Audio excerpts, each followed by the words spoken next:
Hi hello నమస్తే welcome to auto wall updates. ఇప్పుడే మన ప్రదీప్ గారు నడిచిన అక్కడమ్మ ఇక్కడ అబ్బాయి మూవీ చూసి రావడం జరిగింది.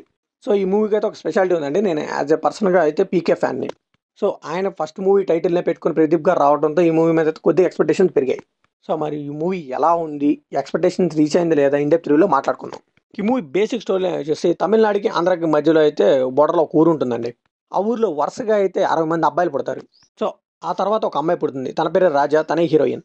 సో ఆ హీరోయిన్ని 60 మందిలో ఎవరో ఒకరిని పెళ్లి చేసుకోవాలని కండిషన్ పెడతారు. ఇలా జరుగుతుండగా మన హీరో అయితే ప్రదీప్ గారు ఆ ఊరికి ఇంజనీరింగ్ వర్క్ చేయడానికి వస్తారు. ఆ తర్వాత ఏం జరిగింది, వీళ్ళిద్దరు ఎలా ప్రేమలో పడ్డాయి, ఇదంతా తెలియాలంటే మూవీ ట్రై చేయాల్సిందే.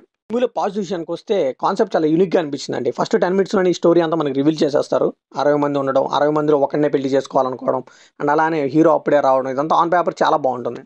సో ఓవరాల్గా అయితే ఫస్ట్ హాఫ్ అయితే చాలా ఎంగేజింగ్ అండ్ ఎంటర్టైన్మెంట్లో వెళ్ళిపోయిందండి. ఎస్పెషల్లీ సత్య గారితో వచ్చిన కాంపిటీషన్స్ టూ గుడ్గా వర్కౌట్ అయ్యాయి అండ్ గెటప్ సీన్ కాంపిటీషన్స్ కూడా బాగా వర్కౌట్ అయ్యాయి. ఇంకా సీరియల్స్ మీద సెటరికల్గా వచ్చే సాంగ్స్ కానీ ఆ సీన్ చాలా బాగా వర్కౌట్ అయింది.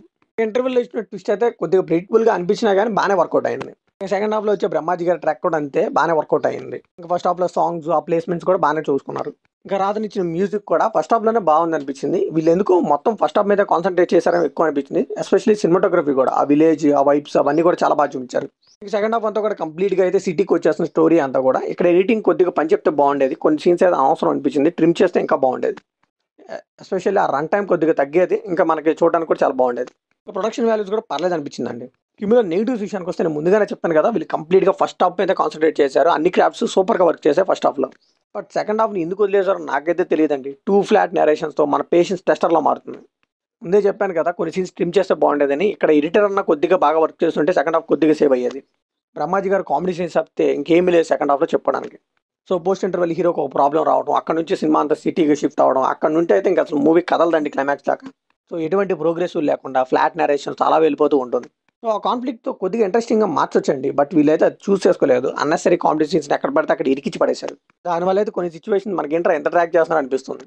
కొన్ని క్లైమాక్స్ అన్న బాగా చూపించారండి, అదేమీ లేదు, ఏదో మడత పెట్టి తీసి ఇచ్చేసారు అంతే. ఏదో కంప్లీట్ చేసేయాలి, రన్ టైం అయిపోయింది అన్నట్టుగా పెట్టారు.